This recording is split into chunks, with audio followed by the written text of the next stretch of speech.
అందరికీ నమస్కారం. నేను మీ నరేష్ కుమార్, ఎకానమీ ఫ్యాకల్టీ, తెలంగాణ.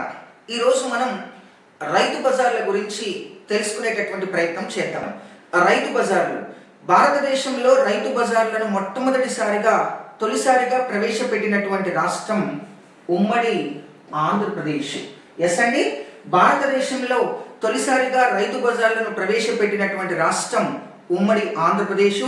ఆంధ్రప్రదేశ్ ప్రభుత్వం 1999 జనవరి 26వ తేదీన మొట్టమొదటిసారిగా రైతు బజార్లను ప్రారంభించడం జరిగింది. ఎస్ అండి, భారతదేశంలో రైతు బజార్లను తొలిసారిగా 1999 జనవరి 26వ తేదీన రైతు బజార్లను ప్రారంభించడం జరిగింది.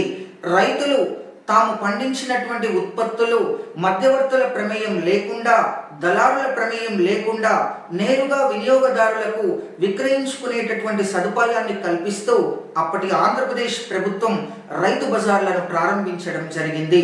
ఎస్ అండి, రైతులు తాము పండించినటువంటి పంటలు, ఉత్పత్తులు మధ్యవర్తుల ప్రమేయం లేకుండా, దళారుల ప్రమేయం లేకుండా నేరుగా వినియోగదారులకు విక్రయించుకునేటటువంటి సదుపాయాన్ని కల్పిస్తూ అప్పటి ఆంధ్రప్రదేశ్ ప్రభుత్వం రైతు బజార్లను ప్రారంభించడం జరిగింది. ఈ రైతు బజార్లలో గుర్తింపు కార్డు కలిగినటువంటి రైతులు ఇక్కడ వ్యవసాయ ఉత్పత్తులను విక్రయించుకోవటానికి అవకాశం ఉంటుంది. ఇక్కడ రైతులతో పాటు ఒకరిద్దరు రైస్ మిల్లర్లకు, అదేవిధంగా స్వయం సహాయక బృందాలకు సంబంధించినటువంటి మహిళలకు కూడా ఇక్కడ వ్యవసాయ ఉత్పత్తులు విక్రయించుకోవటానికి అవకాశం కల్పిస్తారు.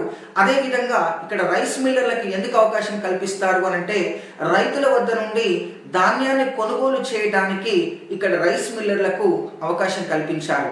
అదేవిధంగా రైతుల వద్ద నుండి కూరగాయలను కొనుగోలు చేయడానికి స్వయం సహాయక బృందాలకు చెందినటువంటి మహిళలకు అవకాశం కల్పించారు. ఇక్కడ గుర్తింపు కార్డు కలిగినటువంటి రైతులు ఎటువంటి అద్దెను రైతు బజార్లలో చెల్లించవలసిన అవసరం లేదు. కానీ తప్పనిసరిగా ఈ రైస్ మిల్లర్స్ వారు, స్వయం సహాయక బృందాలకు చెందినటువంటి మహిళలు ఇక్కడ నిర్ణయించినటువంటి అద్దెను చెల్లించవలసి ఉంటుంది. ఇక రైతు బజార్లలో ధరలను ఎవరు నిర్ణయిస్తారు? రైతు బజార్లలో ధరలను నిర్ణయించడానికి ఒక కమిటీ ఉంటుంది. ఈ కమిటీలో 3 రైతులు, ప్రభుత్వ అధికారులు ఉండటం జరుగుతుంది.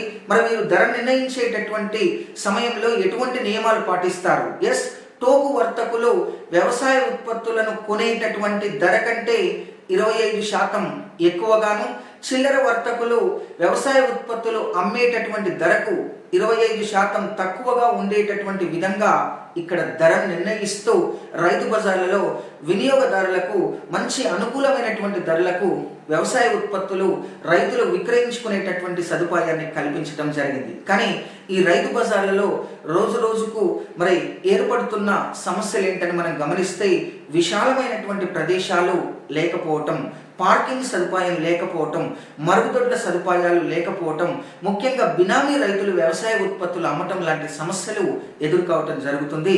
తప్పనిసరిగా మనం ఎకానమీకి సంబంధించి ప్రతిరోజు మంచి విషయాలు తెలుసుకునేటటువంటి ప్రయత్నం చేద్దాం. తప్పనిసరిగా మీ విలువైన సలహాలు, సూచనలతోటి మాకు అందించండి. ఈ ఛానల్ని లైక్ చేయండి, షేర్ చేయండి, కామెంట్ చేయండి. తప్పనిసరిగా ఈ ఛానల్ని ఆదరించండి. Thank you very much.